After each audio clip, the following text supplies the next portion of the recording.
Se estima que existen más de 1.000 millones de personas con discapacidad en todo el mundo. Ellas representan el 15% de la población mundial. En diciembre de 2006, la Asamblea General de Naciones Unidas aprobó la Convención sobre los Derechos de las Personas con Discapacidad para asegurar el ejercicio efectivo de sus derechos. El objetivo del instrumento jurídico internacional es cambiar el modelo de trato asistencial a las personas con discapacidad por uno que les permita desarrollarse en igualdad de condiciones para exigir sus derechos y cumplir sus obligaciones. México firmó la convención y ratificó el protocolo facultativo en marzo de 2007.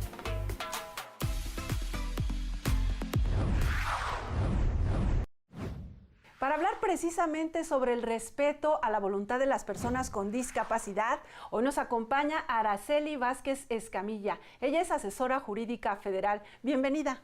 Muchas gracias por tu invitación. Abogada, explícanos así en términos muy sencillos, ¿qué es la interdicción? Pues la interdicción es una figura civil, una figura del derecho civil que se utiliza para limitar la capacidad jurídica de las personas con discapacidad.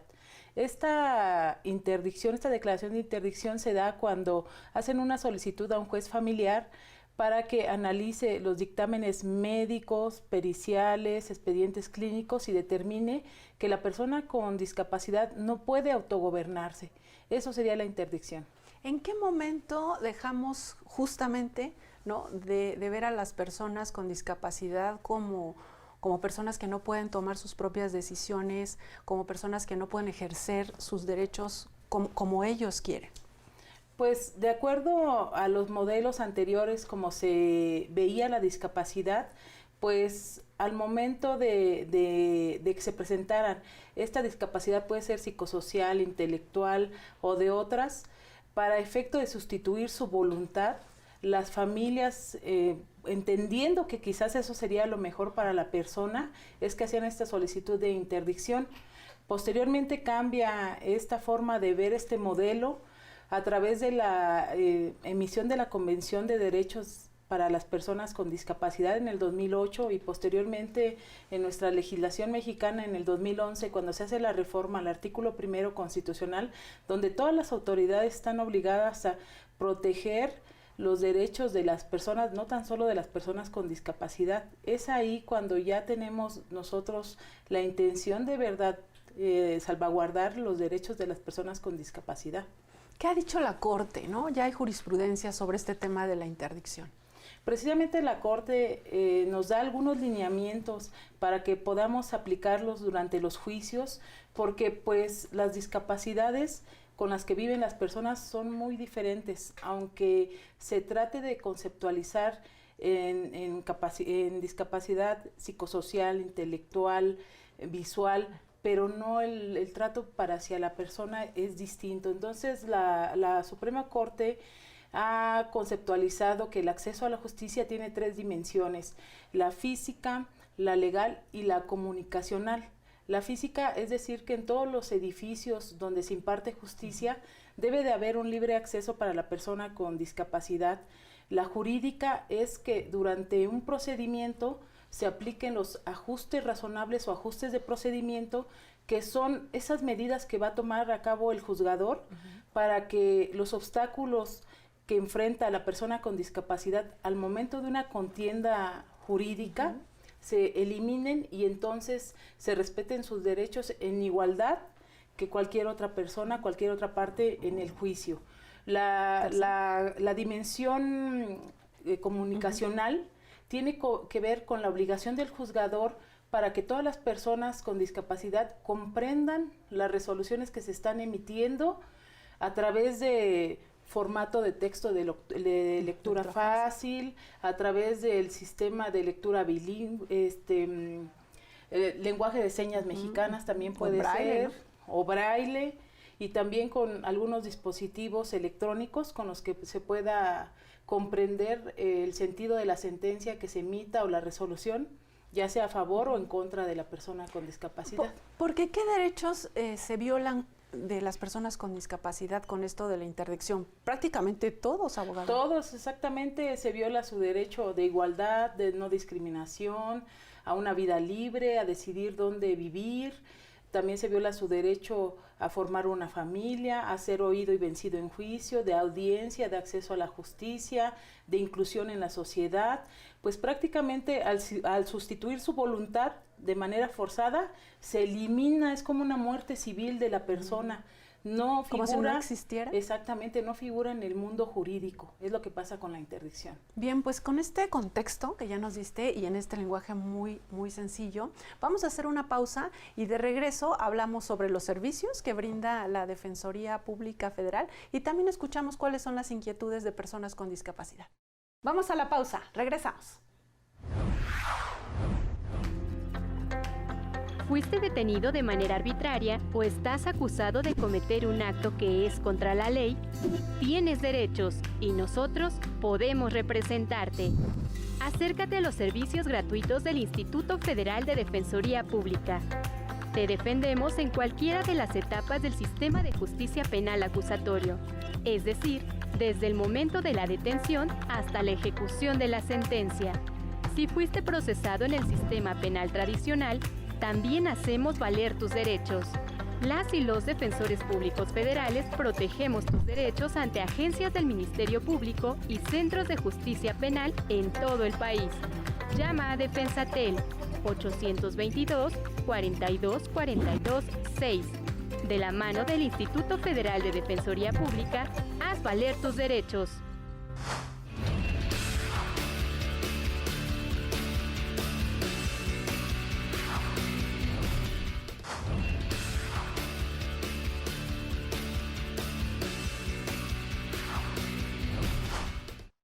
Ya estamos de regreso conversando sobre el respeto a la voluntad de las personas con discapacidad.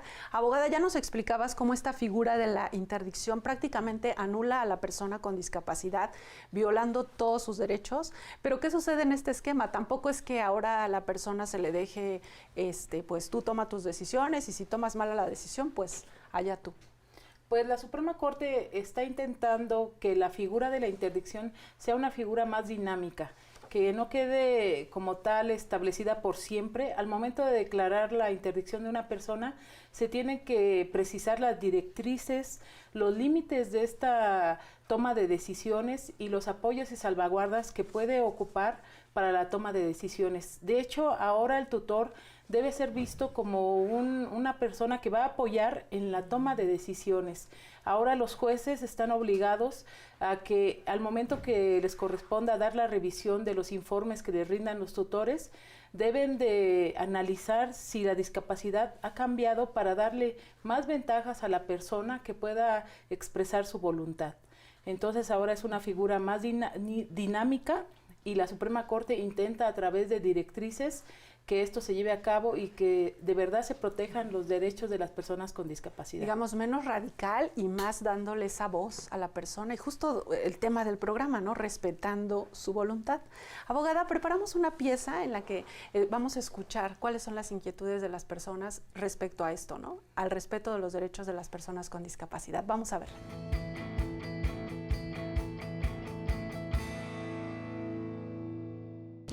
Hoy salimos a preguntar cuáles son las barreras físicas y sociales que enfrentan a diario las personas con discapacidad. Escuchemos. Bueno, pues nos enfrentamos a diversas barreras en el ámbito físico, pues cuando las personas, principalmente en vía pública, lo que es accesibilidad, pues que las banquetas a veces están ocupadas por negocios o negocios irregulares que luego se tienen a las orillas de las banquetas y permiten la movilidad, o que los automóviles, motocicletas, etcétera, pues estacionan en las banquetas. Eso es principalmente por la parte de afuera. Adentro, pues los transportes, afortunadamente la mayoría ya tienen sus señalépticas, que para las personas con discapacidad visual es lo que le llamamos las guías podotáctiles, pero desafortunadamente todavía falta trabajar en esto. Capacitado, él no puede trabajar ni valerse por sí mismo. Entonces yo necesito ayuda de un asesoramiento, pero que sea gratuito porque yo no tengo los recursos. Si quieren pueden investigar que él tiene una pensión de cuando trabajaba antes de 3,000 pesos. Yo no trabajo por lo mismo, que cuido a mi enfermo y mi hijo tampoco tiene trabajo. Si alguien me puede ayudar, pues se los agradecería mucho. Realmente creo que la gente pues, te discrimina porque la gente tiene miedo a lo que no conoce. Y creen que se les va a pegar, por ejemplo, si hay cieguito, no sé, nos va a pegar su ceguera, pero me ven y quién sabe qué le pasó a esa mujer, entonces mejor ni la toco, que se vaya para allá. Y digamos que el 90% de la gente es buena gente.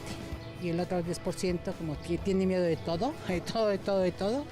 Entonces como que te hace fuchi. Nos enfrentamos a las más tristes. El ser humano ha dejado de ser humano. Si son jóvenes, como que nos ven como un estorbo. No se imaginan que ya dimos y que ellos van a dar todavía mucho. Si te subes a un camión, no te dan el asiento. Se hacen los dormidos. Ya llenamos el autobús, el metro, cualquier transporte lo llenamos de viejitos. Y casi todos discapacitados. El que no es de una forma es de otra. Habemos desde los que no oímos, los que no podemos caminar bien, los que necesitamos un bastón. Y eso le molesta a la juventud. Bueno, le molesta a todos. Pues bien, ahí está la opinión de las personas, las inquietudes directamente de quien las está viviendo, ¿no? Por ejemplo, la discriminación. Sí, claro. En cuanto a la cápsula que vimos, es importante que las personas sepan de la existencia del Instituto Federal de Defensoría Pública y nos encontramos en calle Bucareli 22, Colonia Centro. Todos nuestros servicios son gratuitos y como lo expresaba la entrevistada, que tiene necesidad de que una de sus personas a las que cuida necesita apoyo económico y asistencia jurídica, ahí nosotros la proporcionamos. De hecho, hay muchas personas que a estas alturas, personas con discapacidad, no cuentan con los apoyos económicos que el gobierno federal les otorga. Es en ese momento que nosotros entramos en la defensa de los derechos. Es importante que sepan que nosotros tratamos de respetar la voluntad de las personas. Cuando viene un tercero a solicitar la asistencia jurídica para una persona con discapacidad, tratamos de cerciorarnos de que efectivamente no pueda comunicarse quizás la propia persona con esa necesidad. O que no pueda desplazarse al instituto. Exactamente, entonces nosotros ocupamos todo el material que existe en el instituto, todos los recursos para que nosotros vamos a su domicilio o donde se encuentren, porque no necesariamente están en su domicilio, puede ser que estén en albergues. ¿Y ustedes se pueden trasladar para ir a hablar con ellos? De hecho, sí, nosotros tenemos un protocolo de actuación para la atención de personas con discapacidad, usuarias del Instituto Federal de Defensoría Pública. Nuestra directora ha sido muy precisa en ese sentido de otorgarnos todos los recursos con los que cuenta el instituto para nosotros verdaderamente dar una asistencia, dar un acompañamiento. De hecho, si la persona en algunas ocasiones no puede acudir a las diferentes instancias que existe, nosotros tratamos de comunicarnos con las autoridades a través de la conciliación para que nos presten todos los instrumentos con los que cuentan. De hecho, nos hemos coordinado con autoridades del gobierno de la Ciudad de México también para que en forma conjunta nos presten este apoyo, porque a veces se requiere solamente información de los derechos y los requisitos que se necesitan para que la persona acuda, en principio quizás por su certificado de discapacidad, posteriormente por su apoyo económico, pero la situación aquí es que hay falta de información, por eso es importante que tomen nota de nuestros números telefónicos, porque de hecho podemos dar el servicio vía telefónica, atendiendo a nuestro protocolo de actuación y también acudimos directamente al domicilio de la persona. Entonces, cuando llega a visitarnos una persona en estado de interdicción y viene el tutor, nosotros confirmamos si realmente nos podemos comunicar para conocer la voluntad de la persona, ¿no? La voluntad de la persona. No es que el tutor no pueda venir, de hecho nosotros damos un servicio que se llama asesoría jurídica. Cuando falta alguno de los requisitos para que demos una representación jurídica, levantamos un expediente interno de control como una asesoría jurídica que da el antecedente y posteriormente instrumentamos quizás al trabajador social o al oficial administrativo. Los canalizan con quien necesitan. O a nuestro asesor. Nosotros mismos vamos y checamos la situación. Abogada, ¿qué estaba sucediendo? Porque mencionaba una de las personas de la tercera edad, ¿no? Adultos mayores que ya están perdiendo algunas capacidades, por ejemplo, visual, incluso auditiva, ¿también ustedes los atienden? Sí, claro, nosotros atendemos a toda la población que lo requiera, incluso nosotros atendemos menores de edad al momento que los jueces federales en materia de amparo nos designan como representantes especiales, puede ser de un menor de edad, de un infante o puede ser de un adulto con discapacidad. Entonces existe la asesoría jurídica especializada en atención a personas con discapacidad y la asesoría jurídica mixta. Entonces a solicitud de un juez es que nos designan. Muy bien, vamos a hacer una segunda pausa y regresamos.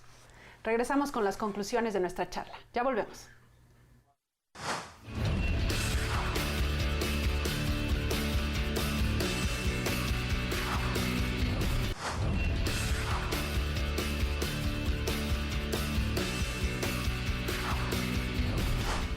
¿Te están cobrando más electricidad de la que consumes? ¿Te despidieron de tu empleo sin justificación? ¿Fuiste víctima de un delito o vives en un conflicto familiar? Aquí te ayudamos. En el Instituto Federal de Defensoría Pública brindamos orientación y asesoría jurídica gratuita.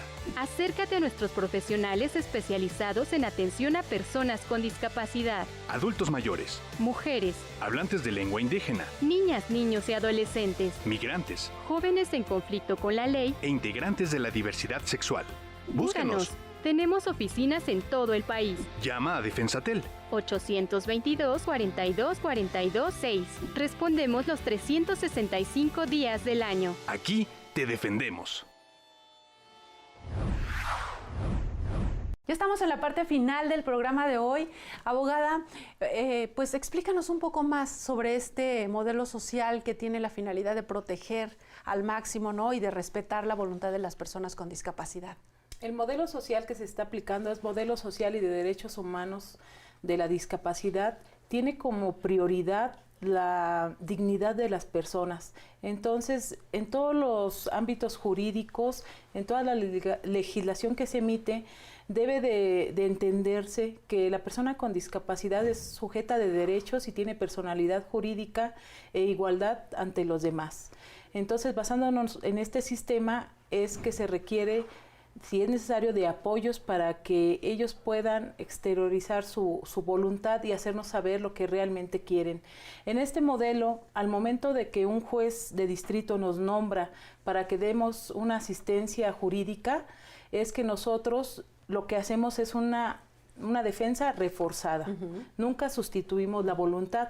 De hecho, cuando somos nombrados los asesores jurídicos de la Defensoría Pública Federal, no revocan a sus abogados particulares y en la mayor de los casos, mayormente, tenemos comunicación con la persona con discapacidad. Justo eso te quería preguntar, ¿cómo lo están logrando? Compártenos alguna experiencia, ¿no?, algún caso concreto en el que podamos ver materializada esta especialización que ustedes tienen y cómo se protegen los derechos de las personas con discapacidad.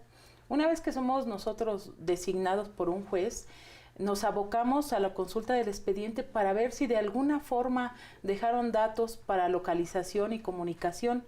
De hecho, en la mayoría de asuntos nos dejan un teléfono y es ahí cuando se empieza a hacer la búsqueda y la invitación de la persona para que nos conozca y podamos coordinarnos en esta defensa de los derechos.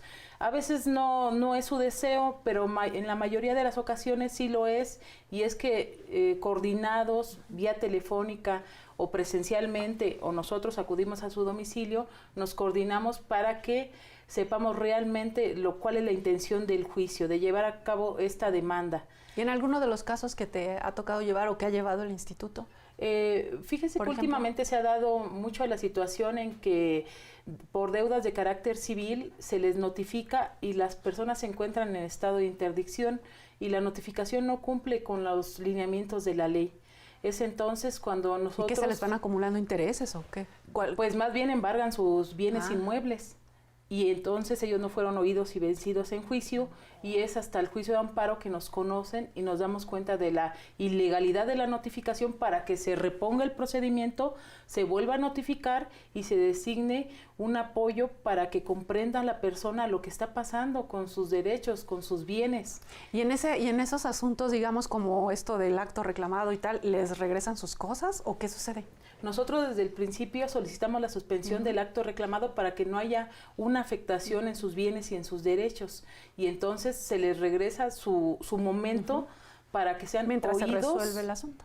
Se congela, el asunto se congela y al ganar el amparo se le restituye su derecho a ser oídos y vencidos en juicio para que se designe facilitadores que les apoyen en el juicio, que sean independientes de la defensa jurídica, porque el facilitador, su participación es para que la persona con discapacidad comprenda lo que está sucediendo y así llevar una defensa adecuada y conjunta. Y en estos asuntos has tenido la oportunidad de conocer, digamos, la respuesta de la persona afectada, digo, de la persona con discapacidad, que te haya manifestado cómo se sintió, cuál fue la diferencia de haber tenido este servicio. Sí, ellos son personas muy agradecidas, a veces lo hacen cuando se puede por escrito, otras vía telefónica. Nosotros instrumentamos todos los medios de comunicación por mensajes WhatsApp.